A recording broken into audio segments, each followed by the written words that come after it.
Dans une interview à Gala parue le 24 décembre 2022, Chantal Goya a abordé le thème de Noël.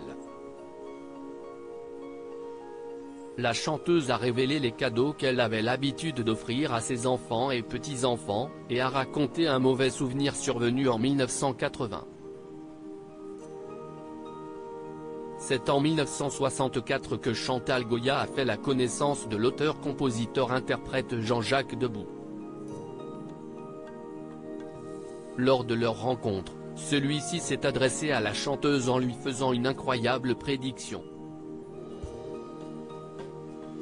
Il s'est approché, et il m'a dit, « Et ça si est vrai, j'ai l'impression de vous avoir toujours connu, on se mariera, on aura 2 enfants, vous serez célèbre à 30 ans et vous chanterez à l'Opéra de Paris », avait-elle rapporté dans l'émission 50 Inside.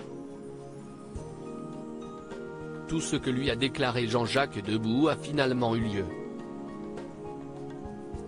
Le couple s'est ainsi marié en 1966 et a eu 2 enfants. Jean-Paul, né la même année, et Clarisse, née en 1968. Ces derniers ayant depuis eu des enfants, les amoureux qui font chambre à part sont désormais grands-parents. Et pour gâter tout ce beau monde à Noël, l'interprète de Bécassine a trouvé la solution.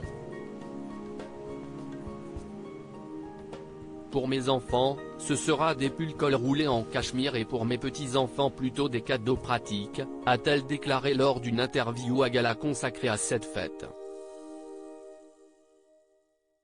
Ce Noël à l'île de Ré qui ne s'est pas déroulé comme prévu, Chantal Goya a confié qu'elle n'avait pas souvenir d'avoir déjà été déçue par un cadeau reçu à Noël.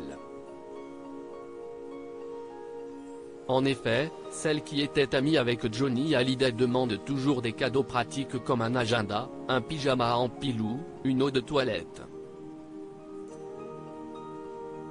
Tout ce qui pourra m'être utile en tournée, a-t-elle précisé. Et si la plupart de ces fêtes de Noël se sont bien déroulées, elle garde en mémoire celles de l'année 1980, qui ne se sont pas du tout passées comme prévu. On devait fêter Noël à l'île de Ré. Les trains étant bloqués par la neige, j'ai dû partir en voiture. Sur l'autoroute à Poitiers, à cause du verglas, la voiture a fait une embardée contre la barrière de sécurité alors que je roulais à 120 km/h, a-t-elle raconté. Gardant son sang-froid, Chantal Goya est parvenue à maîtriser la situation. J'ai réussi à rétablir la voiture tout doucement.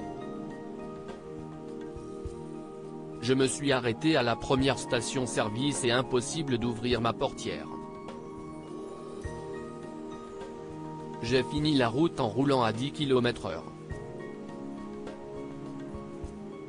Je suis arrivé à 6 h du matin sur place, a-t-elle poursuivi. Si tout s'est bien terminé, l'artiste concède qu'il s'agit de son pire souvenir de Noël.